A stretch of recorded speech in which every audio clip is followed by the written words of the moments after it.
বন্ধু তুষার হঠাৎ করে ফোন দিয়ে বলল যে মামা আয় তো তাড়াতাড়ি বাসায়। আমি ভাবছি কি না কি হইব, তো আমি দৌড়াদৌড়ি করে মনে করো ওর বাসায় গেলাম।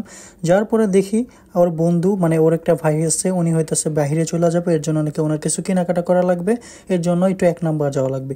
তো ভাই এটা তুই বললেই হইতো, মানে দৌড়ে আমি আসছি কি না কি হয়ে গেছে।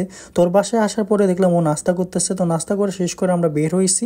বের হওয়ার সাথে সাথে ভাই এমন বৃষ্টি নামছে যেটা বলার বাইরে, মানে এখনকার ওয়েদারের কথা বলা যায় না ভাই। এই রোদ এই বৃষ্টি, এই রোদ এই বৃষ্টি, মানে 2 মিনিট পর পর বৃষ্টি হয়, 2 মিনিট পর পর রোদ হয়। এর জন্য আমরা বৃষ্টি থামার জন্য অপেক্ষা করতেছিলাম, আর বৃষ্টি থামার তো কোনো নামই নাই। ওইটাই তুষারকে আমি বলতেছিলাম যে ভাই বৃষ্টি কি থামবো, আমরা কি মার্কেটে যাইতে পারবো আদে ভাই, আগে এটা বল। তোর বাসায় তো ভালো ছিলাম, তোর বাসাতেই বসে থাকতাম, ওইটাই ভালো।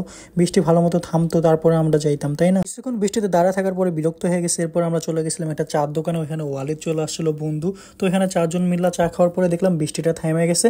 4 জন মিল্লা মনে করি রিক্সা উঠা রওনা দিয়ে দিলাম 1 নাম্বার যাওয়ার উদ্দেশ্যে। যেহেতু এই রাব্বি ভাই যাকে দেখাইলাম উনি এই যে শার্ট পরা এই ভাই চলে যাবে হইতেছে মাঝখানে, যে রাব্বি ভাই ওনার কথা বলতেছি, উনি আজকে রাতেই দুবাই চলে যাবে, এর জন্য ওনার জন্য কিছু কেনাকাটা করা লাগবে।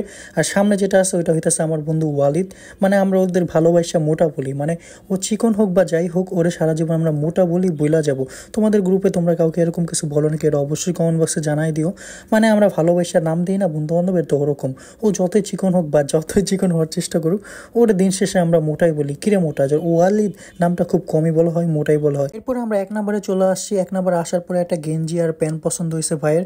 এখান থেকে প্রথমে একটা পছন্দ হলো, পরে আমরা 2টা গেঞ্জি আর 2টা প্যান্ট নিছি। আর আমি ভাই এমন একটা পাবলিক, নিজে কিছু কিনতে আসলে কিছু পছন্দ হয় না, কিন্তু অন্যরা কিছু কিনতে আসলে তখন সব কিছু পছন্দ হয়ে যায়, আর আমার পছন্দে সবাই কিনে নেয়। তো এখানে তুষারও জুতা দেখতেছিল, যদি ও জুতা কিনবে না, জুতা কিনবে হইতেছে রাব্বি ভাই।